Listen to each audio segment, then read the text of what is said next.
Bem-vindos de volta! Bom, a pandemia trouxe desafios para as nossas vidas em vários sentidos, não é mesmo?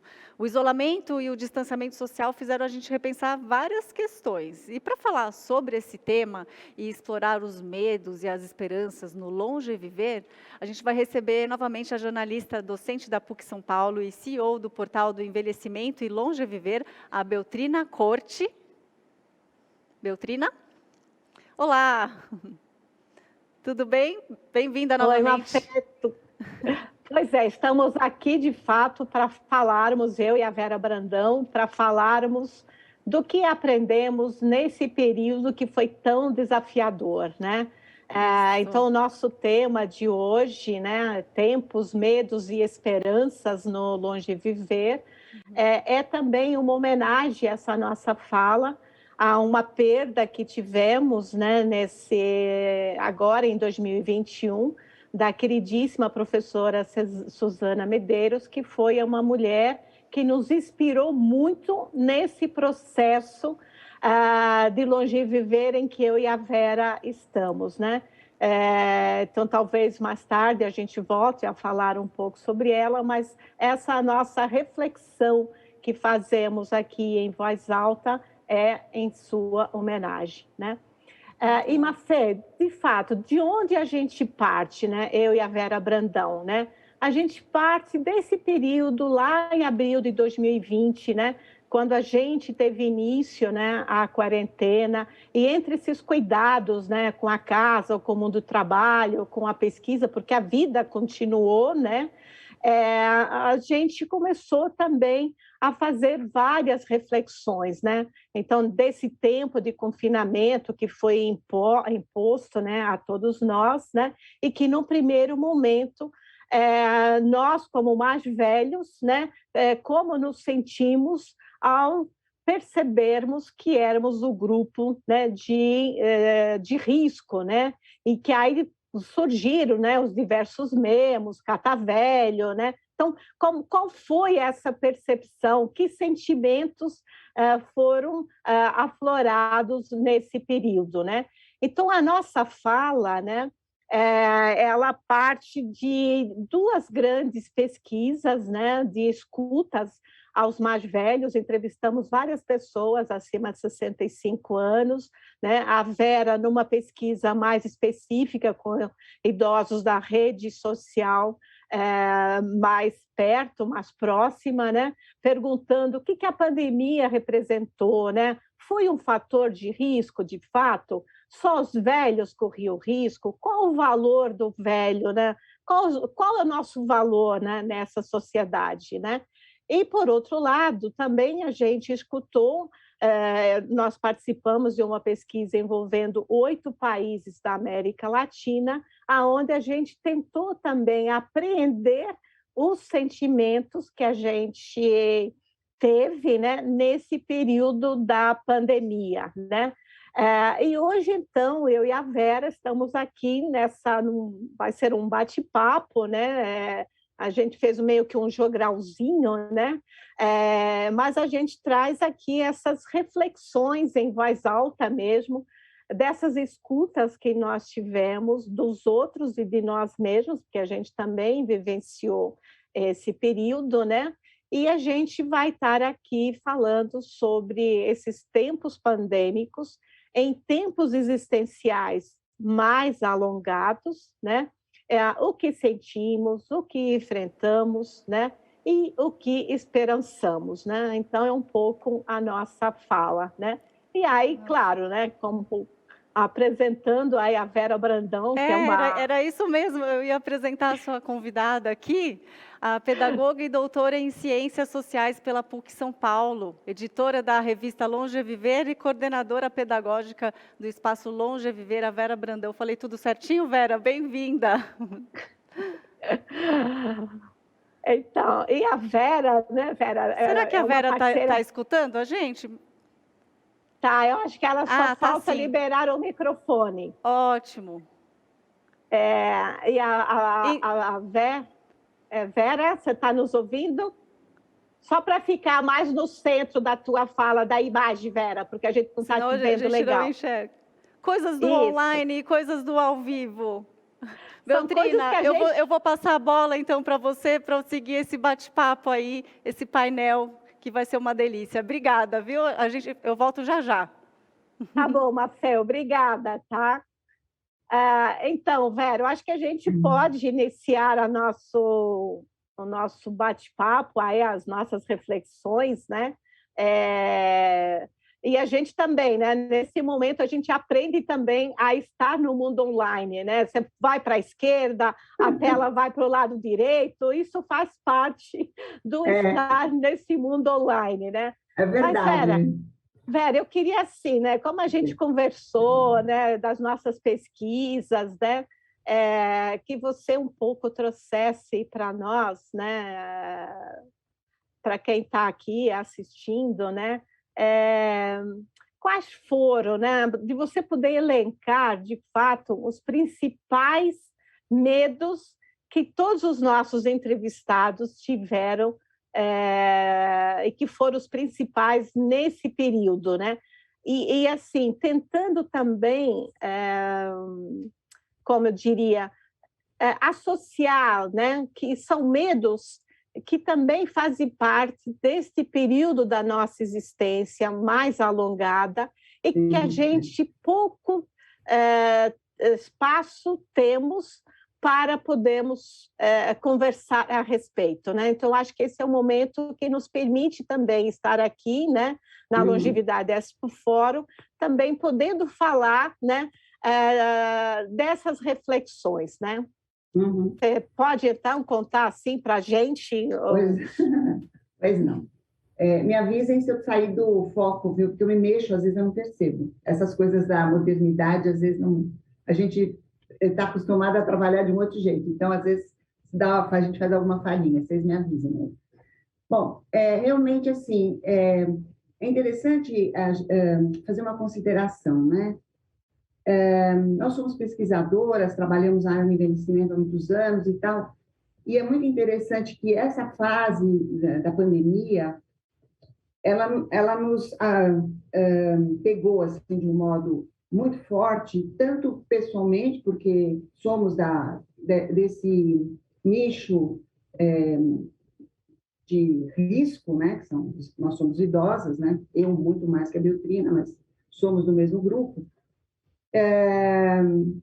Pegou a gente como uma pessoa na fase de risco e como pesquisadoras, nós continuamos trabalhando, como a Beltrina falou. Então, a reflexão eu achei interessante, porque, assim, eu aprendi muito, né?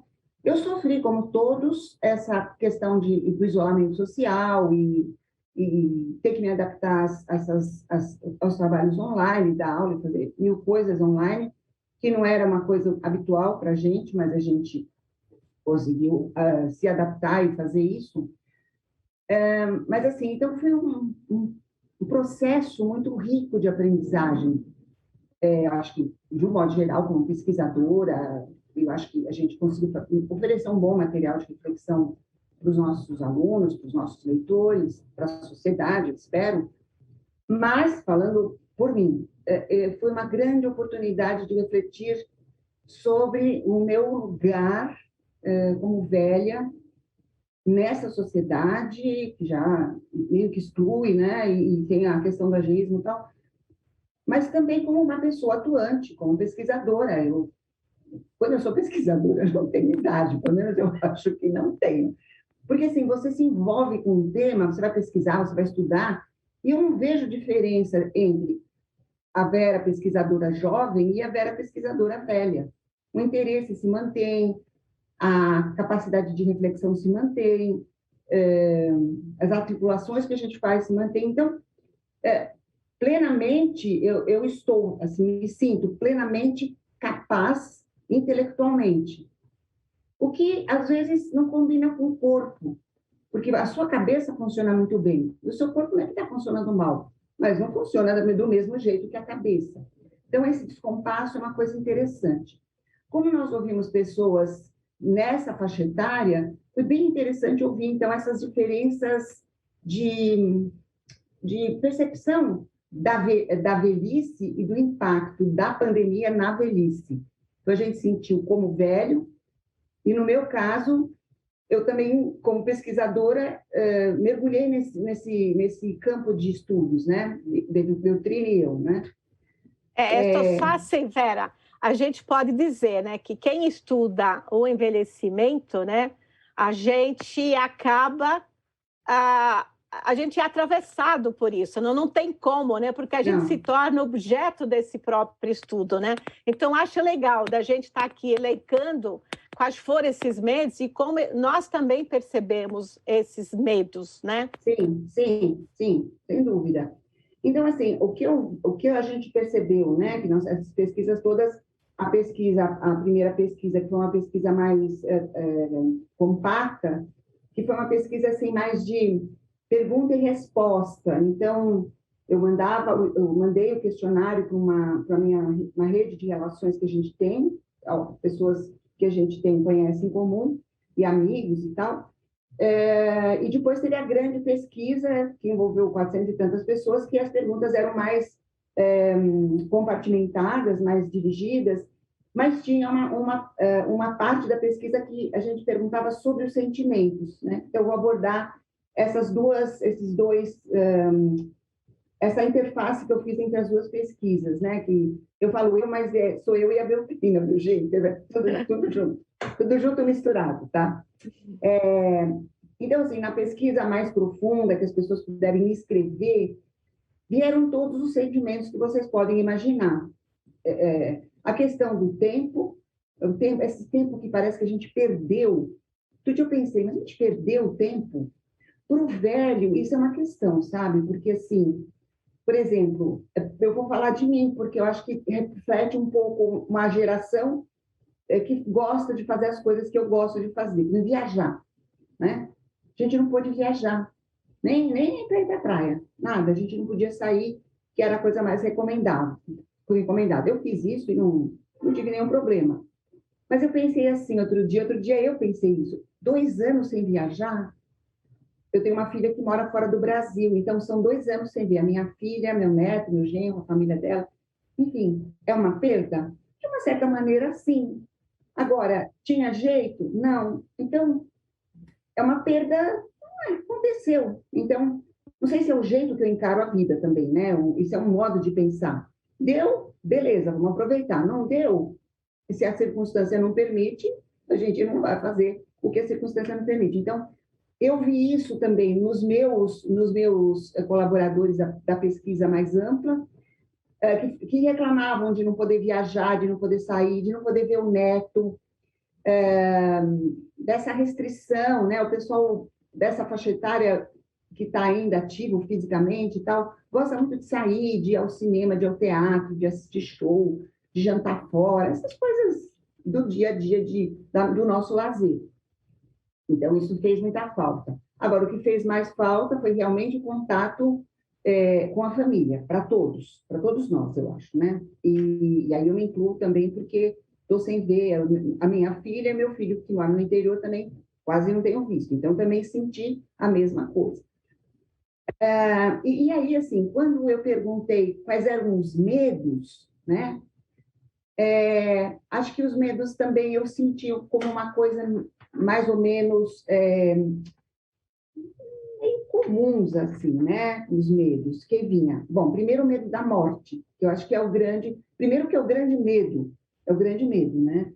E do ponto de vista da constituição humana, nós nos constituímos humanos e somos uma espécie predominante no planeta, em parte por causa da percepção do medo que a gente tinha, do perigo, aliás, né? Do perigo nasce o medo. Eu sei que eu posso ser atacada, que eu posso ser extinta, né? Não é uma coisa elaborada intelectualmente, é instintiva mesmo.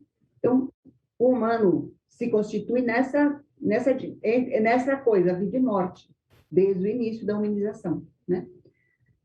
E isso persiste na gente. E esse medo não é de todo mal, porque muitas vezes a gente pensa assim, o risco e o benefício, e se a gente acha que vai ter algum risco para a nossa vida, a gente não faz, né? Então, é um risco, é um medo, assim, às vezes até positivo, né? Acho que não vou pular de paraquedas, porque acho que não vou gostar, vou me sentir mal. Então, não vou. É uma experiência que vai fazer muita diferença. Enfim, essas coisas. Então, o medo é um pouco o que nos faz nos proteger e nos impulsiona para frente, para tentar, na proteção, achar uma maneira de agir no mundo no qual a gente não corre o risco de morte, né? Mas, por outro lado, a gente sabe que a morte existe. Todos nós um dia vamos morrer. Não somos uma espécie, mesmo com todas as descobertas científicas, tal, tem muita especulação nisso, né? Eu acho. Mesmo que a gente consiga, não vai ser uma coisa que, vou viver eternamente. Não existe ainda o elixir da juventude, não, né? E pessoalmente, eu falando como velha, eu não gostaria de viver para sempre. Eu acho que tem uma hora que você cansa. Ué, né? Você tem uma hora que chegou, já viveu, já fez tudo que tem que fazer, bye, bye, né? Tomara que a gente possa viver até lá, né? Não ser colhida antes. Então, o medo da morte apareceu bastante, mas mais do que o medo da morte, apareceu o medo do sofrimento, porque a gente pegou bem aquela fase do começo da pandemia, onde tinham aquelas, que foi muito impactante, as primeiras cenas, imagens que a gente viu das mortes na Espanha e na Itália. Então, assim, a escolha quem vai ser entubado, quem tem chance. A escolha, naquela época, no início, era pela faixa etária e pelas não comorbidades. Então, isso é uma coisa séria.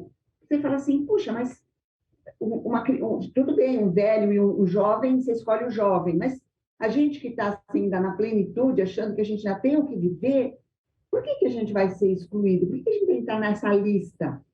Né? Então, isso é uma coisa que trouxe muito medo, uma mortalidade não necessariamente normal, e não pela doença, por uma escolha de outro humano.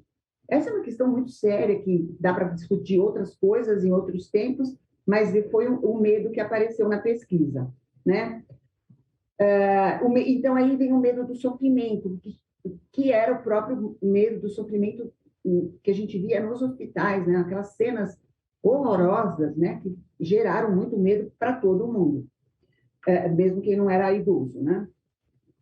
O outro medo, que é o segundo, muito impactante para esse grupo que eu entrevistei primeiro, foram as dificuldades financeiras, porque muitos de nós desse grupo éramos autônomos. Então, parar de trabalhar ou trabalhar online, mais ou menos, ganhando metade, ganhando menos, foi um problema para muita gente. E quem era autônomo totalmente, de perder a renda, né? Total, ficar sem trabalhar e sem ganhar. Esse foi também o segundo mais, né? E aí a falência econômica, que veio uma frase assim que eu falei, nossa, não pensei nisso, falência econômica, mas foi uma situação real vivida por muitos, né? E assim, a questão de não ter vacina naquela época, então medo, será que vão descobrir vacina? Tal. Era o medo e a esperança. Muito interessante, porque apareceu como esperança a cura pela vacina. Então, e o medo de não ter. Então, era o medo e uma esperança juntos, né? E de não poder rever os familiares próximos. Para os mais velhos, nunca mais, será que eu nunca mais vou ver meu neto? Será que eu nunca mais vou ver meu filho? Isso é uma coisa que também pegou forte. E, claro, todos esses medos são aqueles geradores de estresse, de depressão, etc. e tal. E, no final, neste grupo com o qual eu trabalhei, não apareceu a depressão. Não sei o desdobramento, porque eu fiz essa pesquisa em abril do ano passado. Eu precisaria fazer uma outra conversa com esses meus depoentes para ver quem é que sofreu o impacto, porque muita gente sofreu impacto de depressão, etc. e tal, que é absolutamente normal, né? Nessa fase que a gente está vivendo, né? Então, para quem já tinha algum problema, isso ficou mais evidente, né, Beatriz? Eu acho que isso, né? Marcelo, eu queria, só antes de você terminar ainda de elencar os medos, né? São medos, né? Que independente, né, da pandemia, é claro que a pandemia, digamos, ela exacerbou, né, esses medos, né, mas são medos que eles nos acometem na nossa, numa existência, na velhice, né.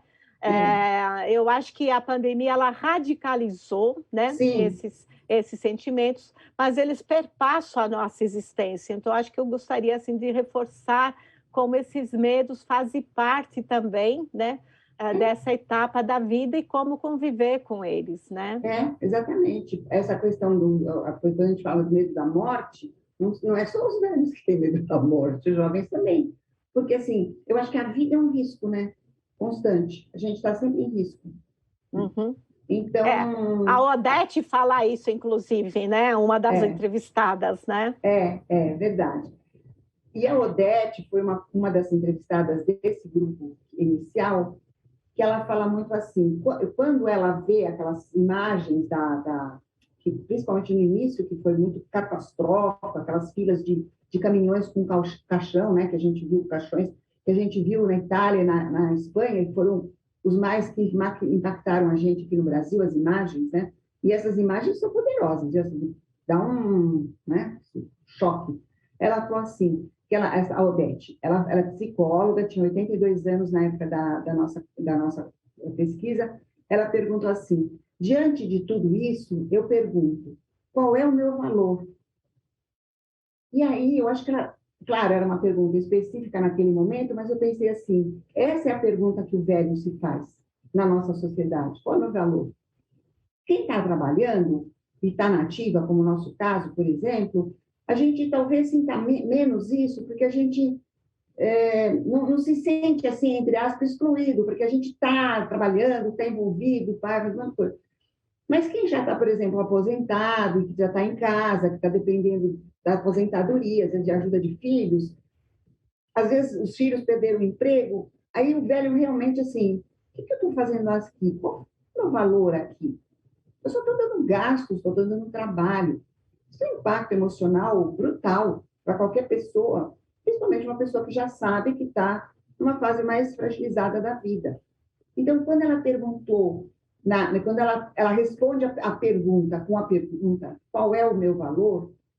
Isso foi uma coisa extremamente impactante. Aí eu me perguntei, né, e coloquei isso depois nas reflexões, qual é o valor do velho na sociedade, e especialmente nesse momento da pandemia? Quer dizer, a gente é grupo de risco, sim, mas eu acho que outras coisas que nós acabamos descobrindo nas pesquisas é que tem um potencial de resiliência fantástico, de reflexões muito profundas, como a da própria Odete, que nos fazem pensar muito em outras coisas que a gente talvez não tivesse pensado naquele momento. Então, assim, o quanto que nós, idosos, somos uma reserva de reflexões que se baseiam na experiência vivida e não apenas no que o mercado exige, no que se fala sobre o velho, que é uma maneira também da gente resistir a esse lugar que uma sociedade capitalista ou neoliberal, sei lá qual é o nome, hoje em dia eu já nem sei mais o que é o que, né? Porque é uma bagunça, mas enfim, que lugar é esse, né? Então, eu acho que na pesquisa a gente percebe bem essa questão do papel cidadão do velho, porque ele trouxe respostas muito bem articuladas. Eu penso assim, isso só quem viveu muito, às vezes, tem essa possibilidade de articular, né? A Odete é um exemplo, mas ela está assim, servindo de modelo, vamos dizer, para outras escutas de velhos que nós tivemos, né? E de reflexões que nós fizemos. Sim, não, eu acho que você traz uma questão que é bem importante, até pelos painéis que teve de manhã, né? Então, eu estava assistindo sobre Veranópolis, né? Aonde se escutou muito os velhos, né? O que os velhos têm a nos dizer em relação à longevidade, né? E aí eu lembro que até o Francisco, né, falou, não, eu já me assumo 73 mais, né? E olha só, o Francisco é o grande empreendedor aí deste evento, né, da longevidade. Então, assim, as potências, né? Como é que essas potências poderão, como é que os velhos poderão ser vistos? Então, acho que esse evento é um pouco também para trazer a potência das nossas velhices, né? Sim, e não sim. E mesmo se a gente for inúteis, que esses inúteis tenham um lugar, né? Mas que Sim. tenhamos um lugar, né, Vera? Eu acho que essas entrevistas nos mostram isso, né? Eu acho que, bom, eu sou quase parceira Do do Francisco, sim. Francisco, porque eu vou fazer 73 agora em outubro, né? Agora em outubro, já estamos em outubro. É, então, acho que sim, eu acho que a gente tem que olhar para esses dois lados, vamos dizer, da velhice, né? Aquela velhice que realmente, por questões, às vezes, de saúde, está mais debilitada e precisando de mais cuidados, mas o potencial que essas pessoas, às vezes, mesmo mais velhas e mais frágeis, que é uma coisa que infelizmente acontece, a gente não escuta o velho, né? Você escuta em primeira mão, que a nossa pesquisa, a gente trabalha muito com essa coisa da escuta em primeira mão, né? Que é uma perspectiva antropológica é, de ouvir a palavra do velho e não falar sobre o velho como uma coisa, não, ouvir o que ele tem a dizer. E nessa escuta é que a gente realmente aprende sobre envelhecimento. E esse foi um grande valor que a Suzana nos transmitiu. Porque quando nós conhecemos a Suzana, ela já era uma mulher mais velha, já tinha uma experiência muito grande de trabalho, de vida, e ela nos ensinou não só a olhar o envelhecimento de uma maneira mais adequada, como ela era um exemplo de envelhecimento. Então, assim, eu acho que tanto a Beltrine e eu acho que todas as pessoas que trabalharam com ela, tiveram o privilégio de conviver com ela, aprenderam com ela, né? Como viver e como envelhecer, né? Então, não basta o conhecimento teórico, você precisa se colocar como ser humano em ação no mundo, sempre, né? Uhum. Eu acho que esse é um movimento que o idoso deve pegar na mão, vamos dizer assim, se empoderar com ele. Quer dizer, eu sou um indivíduo, eu sou um cidadão, por que eu não tenho o direito de falar, eu não tenho o direito de reivindicar, de refletir junto com a sociedade, né? Nós temos muitas coisas para ajudar a sociedade, Uhum. né? A gente não viveu à É. toa, né? É.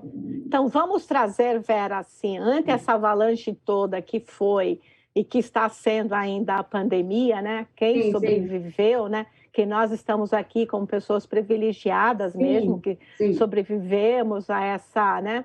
O que que aprendemos, né? Ou não aprendemos, né? Quais esperanças, né?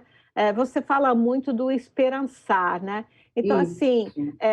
eu lembro que na pesquisa latino-americana, e foi um dado muito comum nos 8 países, né, que trabalhamos aí nessa escuta de primeira mão, né, da esperança, né, da reflexão que surgiu, né, e de se refletir sobre a vida, né. É. Então, fala Isso aí um sim. pouco sobre essas respostas que nos É, deram. é. A questão da esperança é uma coisa muito interessante, porque a esperança ela estava ligada pelo nosso recorte da pesquisa, né? Você tem muita informação, você precisa pegar os pontos Recortar. mais importantes, recortar, né? Então, eu notei uma coisa muito interessante, que é o seguinte: as pessoas falavam de esperança, então a esperança era da cura, da vacina, da esperança na ciência, né? É, das descobertas. Então, eles tinham esperança na ciência. E qual era a outra questão? A esperança na fé. E esse é um dos grandes temas de discussão. Fé e ciência. Isso tem uma discussão específica grande, livros Há escritos e longos tal. séculos, né? É, fé e esperança. E isso apareceu na pesquisa, né? Que a gente tanto na pesquisa restrita, mas que foi mais profunda, né? Como nessa grande pesquisa da REDIP. Apareceu muito assim: eu tenho esperança, eu tenho fé em Deus que isso vai melhorar. A questão do otimismo também, que é uma manifestação de esperança. Não, vai melhorar. Uma esperança muito bonita no ser humano. Essa pandemia vai reforçar que é um sentimento, os laços de solidariedade entre as famílias e entre a sociedade.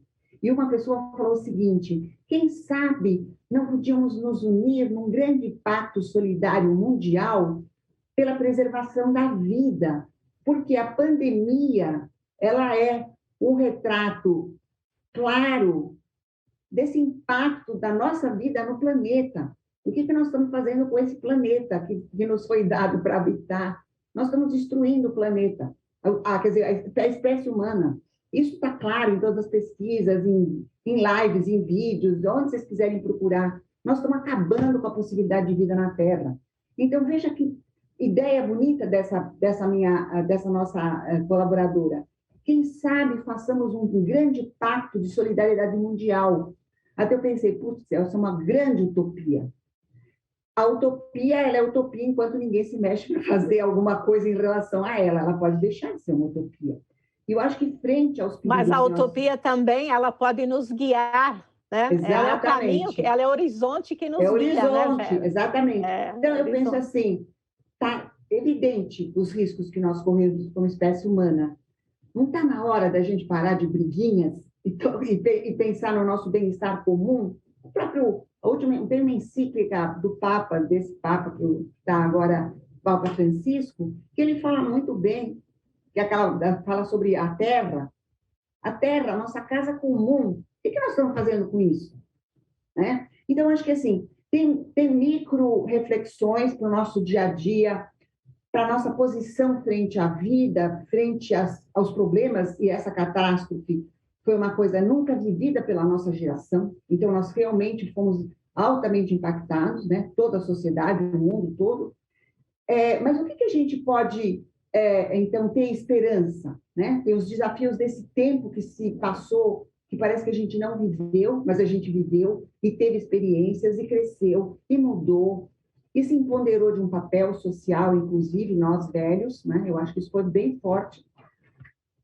Então, uma coisa que também é uma outra homenagem que eu faço hoje para o professor Paulo Freire, de quem eu fui aluna, numa ideia que ele tem que talvez me constitua, o que me constitui hoje. Então, eu vou ler só uma frase dele, que é essa esperança, que ele fala que é esperançar. Eu acho que é nisso que a gente tem que se guiar, né, para esses caminhos do longeviver, né? E a gente poderia até encerrar esse nosso bate-papo com essa frase, né? Eu acho Sim. que... Não sei se você quer falar mais alguma coisa, quer completar, ou se a gente já pode Não, a encerrar. gente já está com o tempo, já... No tempo. Isso. Então, eu homenageei o professor Paulo Freire no seu centenário, ajudou a me formar, e eu leio uma frase dele que eu acho que deveria ser um guia para a nossa vida.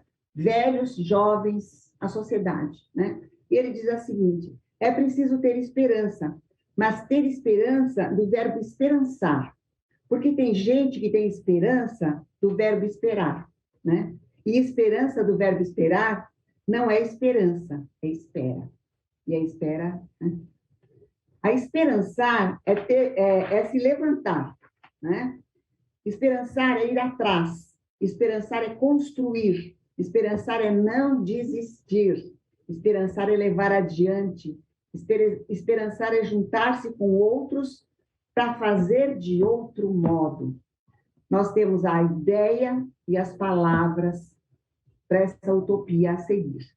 Então, eu agradeço muito a todos que nos escutaram, que nos ouviram, e lanço essa esperança para você, esperançar para todos nós, né? Então, vamos... Isso, né? Vera.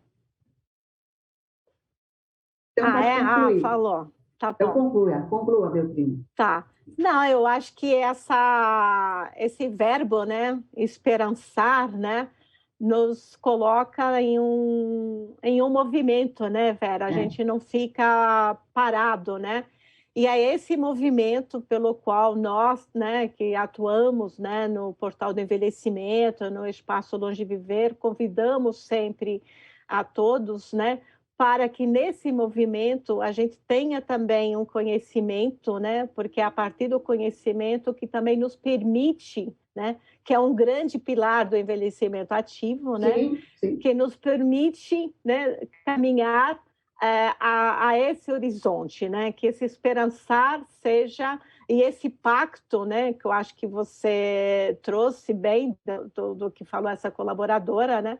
Que esse pacto nos guie, né? Nesse processo para uma velhice que seja solidária e sustentável, né? Eu Isso. acho que esses tempos pandêmicos nos mostram, né, Vera, essa Sim, possibilidade de estarmos no mundo em movimento, não em espera, né, isso. mas esperançando, né? Eu acho que É, é bem isso, né? E é nisso que e é por isso que nós também estamos aqui, que esse evento também é um grande convite, né, que se faz à sociedade para que ela se repense, né, e se movimenta. Afinal, qual é o significado da vida, né? Que eu acho que foi é, na pesquisa latino-americana isso ficou muito claro, né? A é. reflexão que a maioria trouxe foi qual é o sentido e o Sentido. significado da vida, né? É, Então, é, acho que, não sei é. se você quer completar. Não, eu reforço o que você disse, realmente eu acho que é isso, né? Eu acho que nós somos privilegiadas mesmo, em todos os sentidos. E gostaríamos de convidar as pessoas para uma atitude mais proativa, vamos dizer assim, em relação ao envelhecimento, né? Acho que não vou dizer que tudo é possível, fisicamente, com certeza não, muitas coisas não conseguimos mais fazer, mas enquanto nós estivermos lúcidas, nós temos um papel cidadão, né? Nós somos a reserva cultural da sociedade, cultura ampla em tudo, né? Não só cultura intelectual, mas a cultura, o jeito de viver, os modos de viver, as reflexões que as pessoas mais velhas trazem sobre o sentido da vida, né? Então, acho que a grande pergunta que fica é assim, qual é o sentido da vida? E qual é o sentido da minha vida? Né? Porque o sentido da vida é uma coisa grande. Mas qual é o sentido da minha vida? O que eu estou fazendo aqui, nesse tempo que me foi dado, né? Acho que por aí, né? A gente Sim, pode pensar, tá? sim, e o significado da vida a gente vai ver quando um Estado, quer dizer, o Estado enquanto uma nação, um Sim, município, um Estado, até a família, né, aloca certos recursos, né, que valorizam, né, essa vida, né? Aí a sim. gente retorna àquela pergunta, qual é o meu lugar, né, Qual é o meu como valor? velha, qual é o meu valor, né? E qual é esse meu lugar como velha numa sociedade, né? Então, acho que a pandemia ela trouxe Trouxe, essa reflexão para que a sociedade que caminha, né, e principalmente a sociedade brasileira, que caminha assim, de uma forma super veloz, né, no envelhecimento populacional, qual é o lugar dos velhos, né, na sociedade, né? Então, é, acho que nós estamos aqui, tanto quanto o Portal do Envelhecimento, né, a Longevidade, a Expo Fórum, sensibilizando a sociedade, né, para preparar também esse terreno, né, e para que nós tenhamos significado, sentido e valor nessa sociedade, né? sem Então, eu acho dúvida. que essa foi a grande aprendizagem, né, que nós tivemos nesses tempos pandêmicos, né? Isso E é mesmo. com isso que eu agradeço, né, a todos, né, pelo espaço, né, e pela, né, essa audiência, né, que nós temos aí, por essa possibilidade de fazer essa reflexão um pouco em voz mais alta, né, em relação a esses nossos tempos pandêmicos e existenciais ao mesmo tempo. Isso. Obrigada a todos. Obrigada, obrigada. Da Vera, eu adorei essa palavra, esperançar. Vou começar a usar esse verbo. Bom, agora a gente sai por um breve intervalo e logo voltamos com o painel da Mastercare, que vai ter um convidado mais que especial, o ator Alexandre Borges. Pois é, você não vai querer perder essa não, né? Até breve.